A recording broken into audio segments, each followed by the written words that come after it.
Hey everyone, Hunter here, Weather on the Go. The polar vortex is going to be the forefront of our forecast moving through the month of December, as the polar vortex is going to be a driver in our weather pattern as we go through the holidays of Christmas and New Year.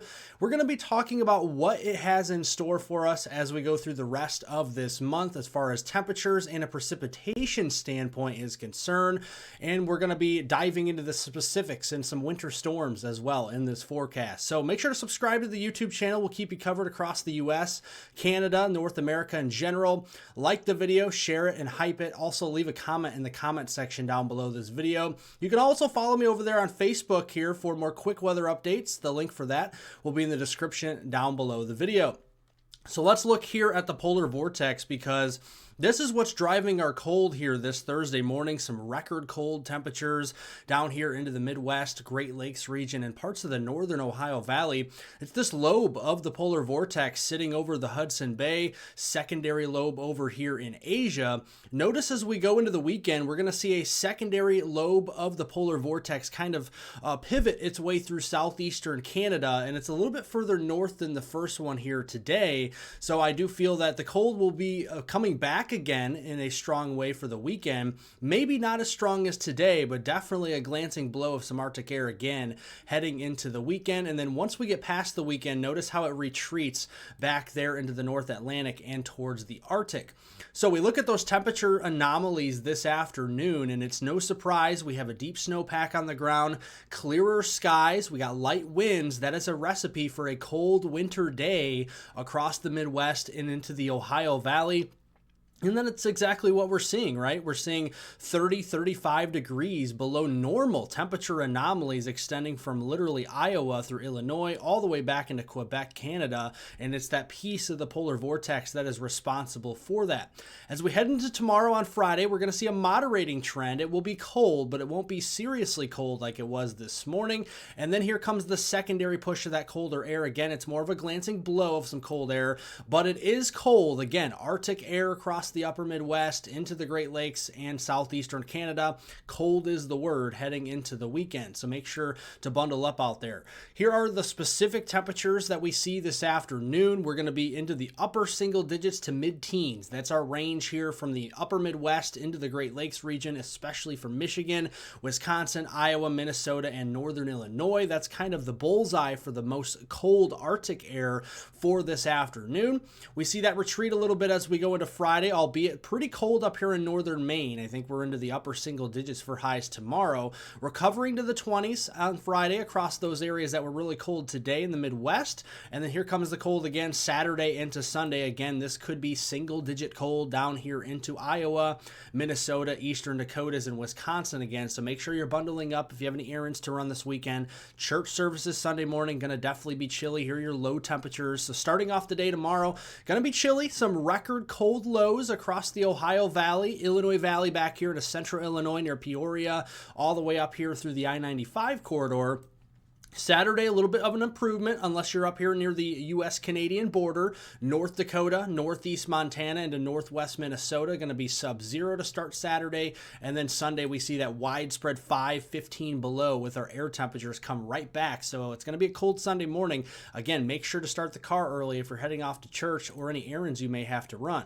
Now let's talk about our winter storm potential. There are winter weather advisories being hoisted by your local National Weather Services for Virginia, northern and western North Carolina, and then into eastern portions of Tennessee near the Smoky Mountains. That's for some wintry precipitation, and that could impact travel as we go through the next couple of days. So here we set up here at midday today. We got that rain, heavy at times near the Gulf Coast and the Dixie Alley. And then as we go into the afternoon, a thin but mighty band of snowfall will start to develop across portions of northern Tennessee. The rain snow line going to get very close to Nashville here, so it's kind of a flip of a coin how far north or south that rain line and snow line will go, but it definitely looks like some heavy wet snow, 10-to-1 ratio snow down here into northern Tennessee, southern and southeastern Kentucky as we go into the evening. So make sure you're taking it slow out on those roadways. And then as we go here into Friday morning, there's that winter storm taking hold across Virginia, Roanoke, all the way back there into areas north and west of Raleigh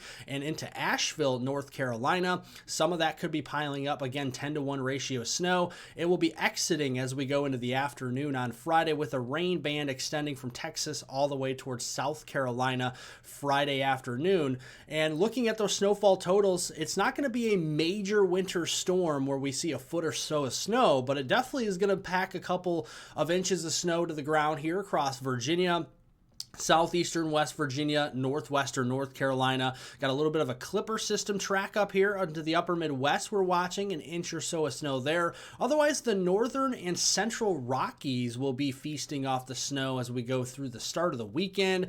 This was through 7 a.m. Saturday, December 6th, and there are a couple feet of snow here for Montana, Idaho, Wyoming, outside the Salt Lake City area, outside Denver in Colorado. Now we look here at the shallow cold air near the surface, and you can see where the sleet will be falling in orange. Nashville, going to be very close there. Cookeville and Crossville into the Cumberland Plateau into Tennessee, and then maybe central portions there of North Carolina like Raleigh could potentially see some sleet mixing in as we go through the start of the weekend. Now, speaking of the weekend, we got another clipper system that is likely to come down. This is a stronger clipper coming from Canada. You always talk about, the Alberta clippers, right? This time of year coming off the northwest flow. That's what we likely see as we go into Saturday, and you can see that moving across especially the Dakotas, but South Dakota, and then getting into eastern Nebraska, western Iowa by Saturday evening, and then likely crossing through northern Illinois, central Illinois, Indiana, Ohio, and Michigan once we go into Sunday morning, Sunday midday. And the track of this could wobble a little bit north-south, and the moisture feed could also change, but a general 1 to 3 inches can be expected with this, with isolated totals perhaps up to 5 inches if we can get some of that fluffier snowfall here in the higher ratio snow with this heading into the weekend overall. Now let's take you back here to the northern hemisphere. Look at the placement here of our troughs and our ridges. Troughs are in blue, ridges are in orange and red. Notice we got a blocking here, ridge of high pressure into the Aleutian Islands of the North Pacific into the Bering Strait. That's giving us a cross-polar flow across Canada, and you can see the main lobe of the polar vortex not too far away, but into the northwest Atlantic, and that will be a cold air source going into week 2 of December. So Monday, December 8th through Friday, December 12th, we're going to be seeing that cross-polar flow. It's strictly northwest flow from Canada into the eastern United States. You got that western ridge that's going to remain stubborn out here, giving us milder temperatures off the west coast, and you can see that very verbatim here with our temperatures. Cross-polar flow, deep snowpack across southern Canada, deeper snowpack in the eastern U.S. It's got a one-way ticket into the east U.S., and you can see that our temperature anomalies, especially in green, are around 20-25 degrees below normal. This is week 2, again the 8th through the 12th of December, and then you can see the warmer temperatures being favored across the west from the Rockies all the way to the immediate west coast, and you can clearly see the northwest flow regime here, where we see well above normal precip in the Pacific Northwest, Western Canada. This is a big snow setup for Western Canada and the Pacific Northwest, so those ski resorts, the watershed out west, going to really cash in good with our snow. And then it's going to be the remnants of those clipper systems moving through the upper Midwest into the Ohio Valley, the Great Lakes, and New England. And then you see the subtropical jet is pretty far south, so we're going to be left with a void of precipitation for the most part in the southeast here in brown, which is indicating below normal precipitation. And it's not going to be bone dry or anything like that, but it's going to be much drier for that week 2 period. So here's the European model, and you can see there's one clipper as we go into early next week. And by the way, this is behind our weekend clipper system we just mentioned, so that's clipper number 2. And then we have another clipper coming down about midweek here, Wednesday and Thursday. That's clipper 3. And then here comes a fourth one, Thursday into Friday. And then here comes another one potentially as we go towards next weekend. So around 3 to 5 clipper systems could be crossing through the upper Midwest, Great Lakes region, according to the European model. GFS model, very similar, although the track is a little bit different with these as we go through the weekend here next weekend. Again, between December 8th and the 12th. Going to be very busy with those clipper systems, but that snowfall will be adding up. Here's the European model output on the snowfall. Like we mentioned, the Pacific Northwest, Cascades, Northwest Rockies, Idaho, Montana, Wyoming, going to get really rocked with snow. And then up here into Western Canada, British Columbia, where we've seen an above average snow season, that will continue. And then the remnants with our clipper systems there into the upper Midwest, Great Lakes. Lake effect snow could start to wake up with this as well. And both the European and the American GFS guidance is showing that very well. Here's the national blend of models, puts it all into one composite, and again, it is showing very heavy snow still in the Pacific Northwest, Western Canada. The remnants could produce some clipper systems that add up to a few to several inches here across the Midwest, Great Lakes, and New England, and then exiting across Southeast Canada, going between December 8th and the 12th. Now let's go back here to the 500 millibar geopotential height. I really do feel that this is a good tool to use when you're looking at the polar vortex, at least from the 500 millibar layer. You can see it gets kind of stretched a little bit as we get towards mid-December.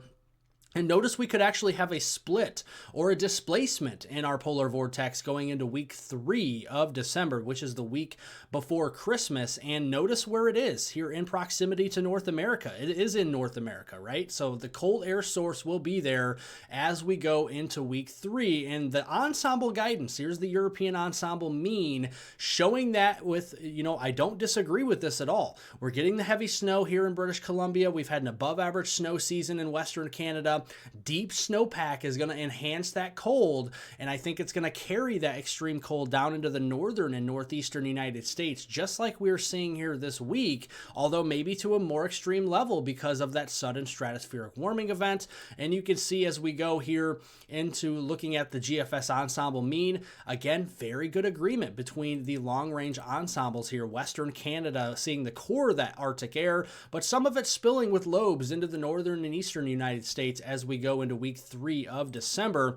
And eventually that will lead to the snow line shifting south again. Colder airs, drier air, so that's going to shift the storm track further south here. Step down process will actually take place going toward Christmas and the new year.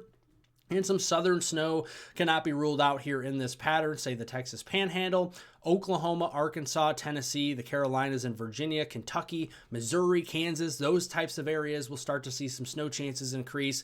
Further north, it's a given. We're going to be seeing more snow going into the new year, so make sure you're ready to have your shovels, salt, and your plows ready, snow blowers ready, all your winter gear, because it is not over by any means. We'll be keeping you updated on that. So thanks for watching, everybody. Make sure to subscribe to the YouTube channels. We continue to cover this long-range weather pattern and the short range with our winter storms coming up over the next few days. Subscribe to the channel for that. Like the video, share it, hype it. Also leave a comment in the comment section down below. What do you think about this winter weather pattern heading into the middle of December and for the holidays? Will you get a white Christmas? If you have any questions about that, I can answer that to the best of my ability after the video here. Follow me over there on Facebook for quick weather updates across the United States and North America. So thanks for watching, everybody, and have a wonderful, safe rest of your Thursday out there.